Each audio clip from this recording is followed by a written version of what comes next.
Et tournez avec moi, acte 2, s'il vous plaît, acte 2. Merci.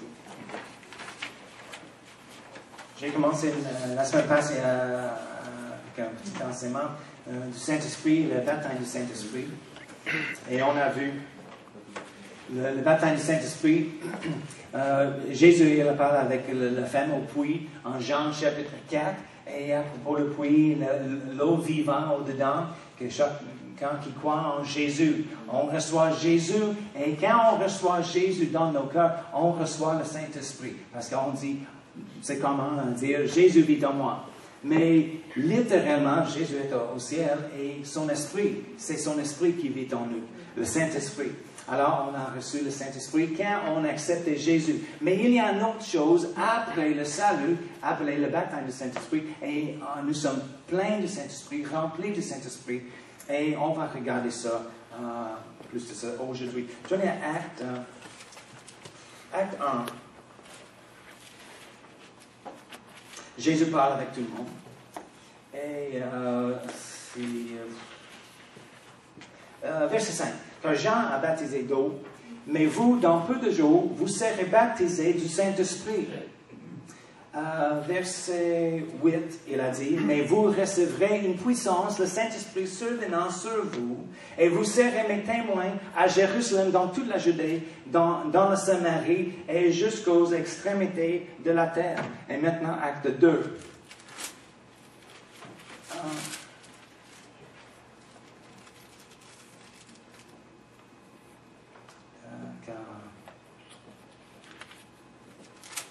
Et il a dit, attendez-vous, restez à Jérusalem. OK? C'est quel verset? Chapitre 1. Verset 11. Oui, verset 11. Et OK. C'est Jésus qui a... Non. Non, c'est pas possible. Verset 12. Alors, il retourna à Jérusalem de la montagne appelée des Oliviers, qui est près de Jérusalem à la distance. Non, Jésus a dit.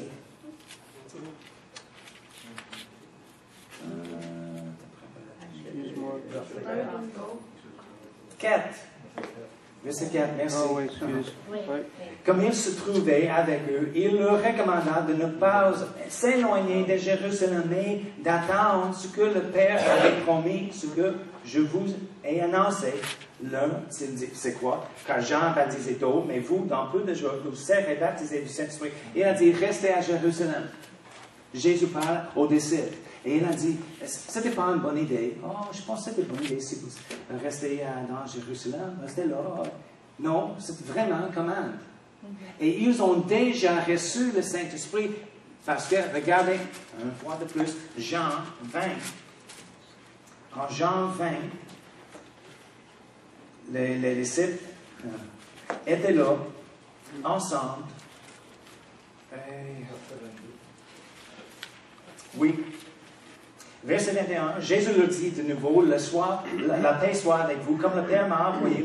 Moi aussi, je vous envoie. Après ces paroles, il souffla sur eux et leur dit, recevez le Saint-Esprit. Alors, en Jean 20, les disciples ont reçu le Saint-Esprit. Okay? Oui. Jésus a dit, recevez le Saint-Esprit. Mais il souffla sur eux. Oui. Et c'est indiqué, ils ont reçu le Saint-Esprit. Mais après ça, en acte 1, il a dit, restez là et tu seras baptisé du Saint-Esprit. Alors évidemment, ce n'est pas la même chose. Ils ont reçu le Saint-Esprit, mais il a dit, restez là à Jérusalem parce qu'il y a une autre chose. Une puissance. Il a dit, verset 8, mais vous recevrez une puissance, le Saint-Esprit survenant sur vous, et vous serez mes témoins à Jérusalem. Et peut-être quelqu'un peut dire, hey Jésus, rappelez, on a déjà reçu le Saint-Esprit, rappelez, dans la chambre, et tu es là, paix avec vous autres, et tu souffles, on a reçu le Saint-Esprit. Ah oui, j'ai oublié. Non, parce qu'il y a une autre chose appelée le baptême du Saint-Esprit. Il a dit, restez là, ne faites rien. Ben, nous sommes bien nouveaux. On a reçu le Saint-Esprit. Ton esprit est dans l'intérieur. Il a dit, oui, c'est bon, mais restez là, ne faites rien. Attends pour la puissance. Je n'aimais pas la prédication comme ça quand j'étais jeune, parce que j'ai grandi dans une église traditionnelle, dénominationnelle, on ne croit pas dans le Saint-Esprit. Non. oui, on a cru dans le Saint-Esprit, mais pas en puissance, vraiment. C'est juste quelque chose, une bonne pensée, chaleureuse, le Saint-Esprit, Dieu même. Non, c'est une personne de la Trinité. Hey, il a dit, attends pour la puissance. Alors, acte 2, la puissance arrive. Il attend pour quoi? Il attend pour on peut dire le versement, c'est correct, le renversement du Saint-Esprit. Il a été donné. Il attend pour le jour de Pentecôte. OK? Alors, chapitre 2, verset 1. Le jour de la Pentecôte, ils étaient tous ensemble dans le même lieu. Tout à coup, il vint du ciel un bruit comme celui d'un vent impétueux, et il remplit toute la maison où ils étaient assis. Des langues semblables à des langues de feu leur apparurent, séparées les uns des autres, et se posent sur chacun d'eux. Et ils furent tous remplis du Saint-Esprit, et se mirent à parler en d'autres langues, remarquez-vous, et se mirent, la troisième personne plurielle. Qui parle? Ils autres. Tout le groupe. Parce que souvent on pense, oui, si nous sommes remplis du Saint-Esprit, on parle en langue, le Saint-Esprit va parler. Non, il ne parle pas. C'est notre langue, notre corde vocale, notre bouche, nos lèvres. Mais il donne l'expression, les mots dans l'intérieur. Mais c'est nous, on doit parler. Okay? Ce n'est pas le Saint-Esprit. Oh non, j'ai vu dans la Bible, le Saint-Esprit parle. Non. On voit, et ils furent tous remplis du Saint-Esprit, et se mirent à parler en d'autres langues, selon que l'Esprit leur donnait de s'exprimer. Oui. Oh oui, il donne les mots, il donne l'expression, mais c'est nous qui va expresser les choses. Okay? Parce que le Saint-Esprit, il exprime les choses. Et le Saint-Esprit, si tu n'as pas remarqué encore, je suis anglophone. Merci Seigneur. Pourquoi tu as envoyé un anglophone ici? Je ne sais pas. Gloire à Dieu. Mais c'est nous. On coopère, on cède au Saint-Esprit. Oui. Il nous donne quelque chose. Et il n'a pas encore. Le Saint-Esprit n'a pas une bouche. Il parle à travers de nous. C'est pourquoi il ne prêche pas l'Évangile sur la terre. C'est les hommes qui prêchent l'Évangile, inspirés par le Saint-Esprit. Oui. OK? Sans le cœur du Christ, il ne peut faire rien. C'est pourquoi, pour moi, c'est tellement triste. Je vois encore les personnes sans Église. Et on doit, et c'est pas pour les visiteurs, parce qu'on a toujours les visiteurs, mais de temps en temps, je rencontre les personnes partout, aux États-Unis, ici, au Canada, au Québec, les personnes sans Église qui aiment le Seigneur, mais il n'est pas vraiment intéressé dans l'Église. Oh non, Dieu m'aime, oui, c'est vrai, Dieu m'aime, mais il travaille dans l'Église et à travers l'Église. Nous sommes ensemble pour un but, pour rejoindre le monde. Il travaille à travers son Église. Nous sommes appelés ensemble pour un but. OK? Et c'est une grande bénédiction. Et il n'y a pas une Église parfaite. Malheureusement. Non. OK. Acte 2. Verset 5. Or, il y avait en ces jours à Jérusalem des Juifs en pieux de toutes les nations qui sont sous le ciel. Au bruit qui eut lieu, la multitude accourut et elle fut confondue parce que chacun les entendit parler dans sa propre langue. Ils étaient tous dans... Remarquez-vous, ils entendaient parler dans sa propre langue. C'est juste une petite chose, mais il ne dit pas les autres à parler dans leur langue, mais ils entendaient dans la langue. Ils comprenaient. Oui, ils comprenaient la langue. Et j'ai trouvé aujourd'hui, parce que j'ai pensé une fois, non, c'est le jibber-jabber, les choses, le blabla en langue que les personnes font aujourd'hui, c'est pas une vraie langue. Mais en chrétien, il parle des langues des hommes et des anges. On ne connaît pas toutes les langues. Il y a les langues en Afrique, donc, hein? C'est pas une langue, c'est quoi ça? Mais ils comprennent les uns les autres. Mais la première fois on entend ça, c'est fou, c'est pas une langue. Mais on ne comprend les langues des anges non plus. Alors, c'est vraiment l'orgueil quand on dit, si je n'ai jamais vu ça, si je n'ai jamais entendu ça, il n'existe pas. Quelle arrogance! Oh, excuse-moi, parce que tu sais toutes choses, tu comprends tout dans l'univers.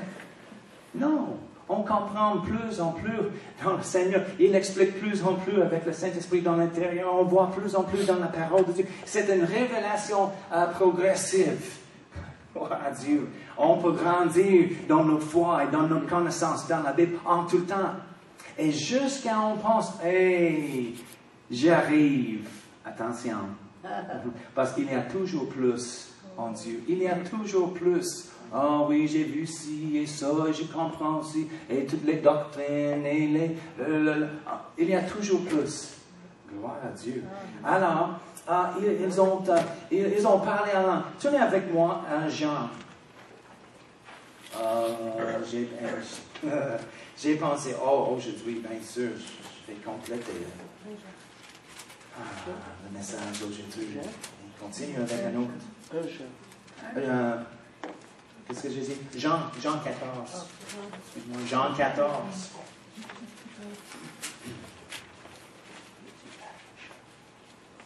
Oh, j'ai commencé à dire, parce qu'ils entendaient leur langue. Et je connais les choses, les choses personnellement aujourd'hui.